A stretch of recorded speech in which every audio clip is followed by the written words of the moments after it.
Hoje nós recebemos aqui o engenheiro agrônomo Alessio Faria. Alessio, seja muito bem-vindo aos Bastidores do Agro. É um prazer falar e receber você aqui. O prazer é todo meu. Muito obrigado por me dar esta oportunidade de participar do programa. Alessio, nós tivemos aí um bom período de chuvas, né? Ainda é possível o pecuarista recuperar o pasto, ainda planejar adubação de pasto nessa janela aí de restantes de chuvas? Jean, é possível sim, porque devido ao grande veranico que tivemos, um intervalo de mais de 20 dias sem chuva, com certeza esse pasto ele está com dificuldade de restabelecer o seu potencial forrageiro. E o produtor então deve fazer a recuperação dessa pastagem através de adubações, principalmente adubação nitrogenada, certo? E também fazer controle de plantas daninhas, né? Porque a planta daninha, se você adubar um pasto que tenha muitas plantas daninhas, ela vai acabar pegando o adubo da gramínea que você deseja recuperar. Existe aí um momento mais adequado, tipo assim, qual época do ano que a adubação de pastagem pode ser mais intensificada? A época do ano mais indicada é no início do período chuvoso, né? E durante todo o período chuvoso em pastagem de sequeiro. Mas a partir do momento que você tenha pasto irrigado, você pode fazer esta adubação de manutenção o ano inteiro, né? Sim, qual a relação, por exemplo, análise de solo com adubação de pastagens? Tem a ver? Tem a ver sim. Na verdade, todo o processo de adubação e correção de acidez de solo, seja em pastagem, seja na agricultura, tem que ser feito conforme a análise de solo, por só ela é capaz de nos dizer os níveis de nutrientes que está no solo, ou seja, o nível químico, né? Porque tem muita avaliação que a gente faz visualmente. A gente agradece o pessoal que está participando com a gente, né? Nós já temos aqui alguns recados. Larissa Vilas Boas, bom dia. Alemar Oliveira, bacana, Alessio. Silvio Furtado, bom dia, vamos que vamos. Vinícius Santos, show, aquele, obrigado, Vinícius. Eduarda Furtado, boa tarde, tudo bem? Bom dia ainda, né? 11h50. Samuel Rodrigues Ferreira está dizendo, grande Alessio, enciclopédia agrícola, viu? Obrigado. Parabéns aos envolvidos pela iniciativa do programa. O Naí precisa de conteúdo regional de qualidade. Rosemary Martins, aquele abraço. Eu tenho a participação aqui do Leonardo Campos, da Unai Leilões, da Fazenda Floresta. Ele pergunta, qual a opinião sobre calagem superficial em pastagens, visto que não se pode incorporar calcário em pastagem estabelecida onde se busca recuperação de pasto? Pode ser feito sim, obrigado pela participação, Léo. É o seguinte, a adubação superficial, correção, a aplicação de calcário e gesso, ela pode ser feita superficialmente sim, pois o solo, na verdade, a planta tem as suas radicelas toda ali na superfície do solo. E quando você adiciona a quantidade de calcário recomendada, só que nunca você vai recomendar uma quantidade que a gente calcula de 0 a 20 centímetros, que é o mais comum. A gente normalmente, se pediu 2 toneladas na análise de solo de 0 a 20, a gente aplica no máximo 1 tonelada, certo? E de preferência sempre no início do período chuvoso, certo? Para que esse calcário se solubilize e só então, depois que chover em torno de 150 milímetros de chuva, aí que você vai fazer a adubação de recuperação. Se necessário a calagem e a gessagem, primeiro o procedimento de gessagem e calagem. E com mais ou menos 150 milímetros de chuva após essa gessagem e calagem, você faz as adubações necessárias, que normalmente fósforo tem que ser aplicado, e juntamente nitrogênio e potássio. Agora, acredito eu que a quantidade certa, aliado à assistência técnica, é fundamental, né? A quantidade certa tem que ser sempre recomendada por um técnico, né? Através da sua análise de solo. Porque, primeiro, que é um insumo caro. Fertilizante hoje é um insumo caro. Se você aplicar mais, o resultado não vai aparecer a mais, porque tem um limite, tem um ponto de equilíbrio entre o que a planta absorve e o que você aplica. Então, a adubação de pastagem pode impactar aí a produção da forragem? Sim, praticamente o volume de forragem não é dobra, você quintupla o volume de forragem. Você sai de 1 unidade animal por hectare, pode chegar até 10 unidades animais por hectare. Isso é uma das maneiras mais baratas de você aumentar o tamanho de sua fazenda. Porque se você está com excesso de gado, não tem pasto, você tem que apelar para quê? Ou você compra terra, né? Ou você aduba as pastagens. Aí você com certeza, e através do manejo adequado, terá muito volume de forragem disponível. Pelo que você falou, então, nem sempre a alternativa é abrir mais espaço. Nem sempre. Hoje só terra é um recurso caro, né? Então o que o produtor tem que fazer é maximizar o uso da área que ele tem disponível. Seja ela para agricultura ou seja ela para pecuária, né? Nós saímos de produtividade de soja de 20 anos atrás de 30 sacos por hectare, hoje estamos com 70 sacos por hectare. E a pecuária também é possível sair de 1 unidade animal para no mínimo 10 unidades animais, que é um volume bastante significativo. Ok. Alex, quais são os tipos mais comuns de fertilizantes usados aí na adubação de pastagem? Fertilizantes são fosfato natural reativo, certo? Que é um dos excelentes fertilizantes, que tem uma disponibilidade gradual, certo? Ele libera lentamente seu fósforo para a planta, e tem os solúveis em água, que é o superfosfato simples, o MAP, que é o monoamônio fosfato, tem o cloreto de potássio, ureia, sulfato de amônio e mix de micronutrientes, que às vezes é necessário.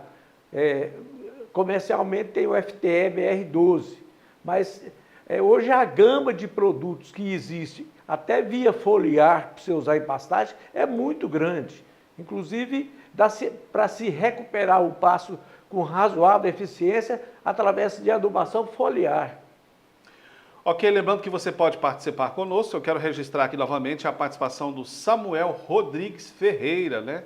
Está aí nos acompanhando, muito obrigado, Samuel. Nós é que te agradecemos, viu? Temos também aí a Larissa Vilas Boas dizendo aí, sucesso pai, te amo. Mandando um abraço para você aí, Alex. Bom, ainda sobre adubação de pastagem, como a adubação pode influenciar a qualidade da pastagem para aí o consumo do gado? A adubação de pastagem, o que acontece? Como você aduba um pasto, você fornece mais nutrientes para a raiz. Consequentemente, na folha vai ter maior valor nutricional. O que a gente observa nesses anos de experiência é quando que você tira um gado de uma pastagem que estava degradada, por exemplo, o volume de forragem muito pequeno, e passa para um pasto recém-adubado e recuperado, o consumo de suplementos minerais diminui naquele pasto. Por quê? Porque a forragem está fornecendo boa parte da suplementação mineral que o gado precisa. Então, esse é um fator observado muito, até pelos produtores rurais mesmo. Quando eu tiro o gado daquele pasto tal e passo para aquele pasto que eu adubei, realmente o gado não come sal mineral, certo? Come bem menos. Então, a forragem fica de muito melhor qualidade, certo? E a qualidade também da carne, do leite, né? O animal consegue converter mais. Ou seja, a digestibilidade da forragem é muito maior numa pastagem adubada.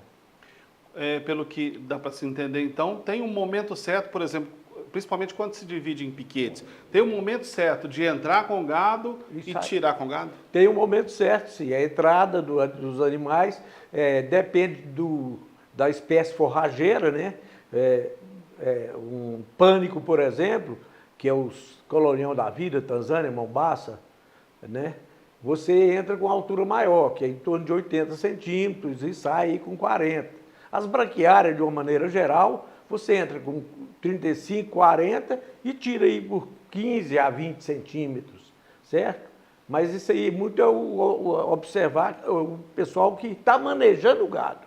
Eles têm que observar o momento certo de entrar e o momento certo de sair. Se rapou demais, o manejo pode-se dizer que foi inadequado? Se rapou muito, é inadequado, a recuperação dessa passagem é muito mais demorada, porque ela não tem área foliar captação de energia solar e fazer essa produção de forragem.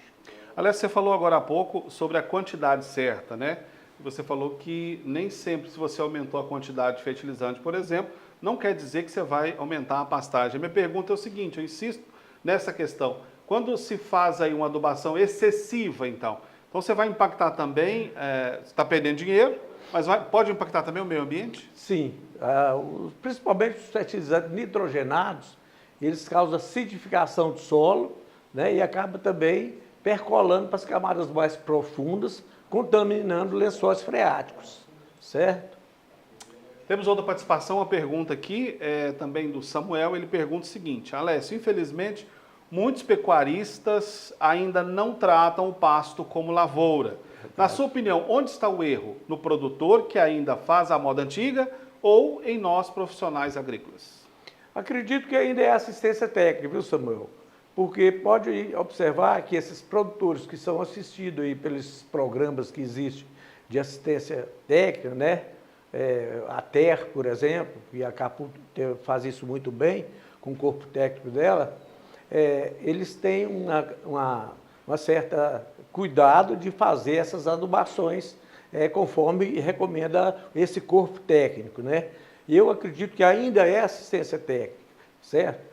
Porque se o produtor que não tem assistência técnica, ele não se sente seguro em simplesmente fazer uma adubação, como se diz, de qualquer jeito. Ele tem que ter um acompanhamento. O certo assistência técnica ainda é o gargalo. Ok, nós temos mais uma participação e lembrando que você pode escrever no canal. Inscreva no canal, indique o nosso link, tá? E participe conosco. Quem participa agora é o Walter Tomás. Ele está dizendo aqui, é o Valtinho, grande Valtinho. Abraço para você, saudade, meu amigo. O Valtinho está parabenizando o programa e parabenizando o professor Alessio. Ele pergunta, Obrigado. Irrigação de pastagem tem pagado os custos? Valtinho, a irrigação de pastagem é a última ferramenta que você vai apelar, ou seja, correr atrás para você maximizar a produção de forragem de determinada área. A partir do momento que todos os fatores de fertilidade de solo estejam satisfatórios, que a planta hoje seja limitada apenas por água, aí sim, aí compensa sim a irrigação de pastagem, certo? A irrigação de pastagem ela é uma ferramenta que consegue fornecer forragem, principalmente em clima mais tropical. Essa região aqui do noroeste, que a iluminação é muito boa e nós não temos períodos muito frios no ano, apesar de reduzir um pouco o crescimento a partir do 15 de maio em diante, até talvez 15 de julho, mas ainda há crescimento, porque a temperatura baixa, mas não é tão limitante, porque são temperaturas aí abaixo de 15 graus, em média, que realmente trava um pouco a forrageira, certo? Mas aqui nós não temos isso, nós temos dias quentes e noites às vezes frias, que a planta também gosta disso. E nossa luminosidade é muito boa, entendeu? Agora hoje, principalmente com o sistema solar de geração de energia, reduziu-se muito o custo de energia elétrica nas propriedades. Hoje nós temos na região várias áreas irrigadas para a agricultura que está sendo comandado praticamente por painéis solares. E isso o custo é mínimo, né? A energia solar veio para ficar. Acredito que em breve toda a residência urbana e rural vai estar participando com a energia solar no parque energético do país. E nós falamos sobre a energia solar no último programa, então dá só para ter a certeza que a tecnologia no campo não há outro caminho a não ser seguir, né? Não há outro caminho. A placa solar hoje é uma realidade. Tem fazendas solares, inclusive, né? Eu tive o prazer de visitar uma fazenda aqui em Paracatu, que tinha 800 hectares de placa solar. É um parque realmente energético, certo? Alessio, digamos que a agricultura está tão desenvolvida, né? A gente vê isso, o exemplo dos agricultores. O agricultor já faz adubação há muitos anos e somente agora o pecuarista está começando a despertar para esse movimento. Realmente, porque o que acontece? Está sendo reduzida as áreas de pastagem degradada onde a agricultura está entrando.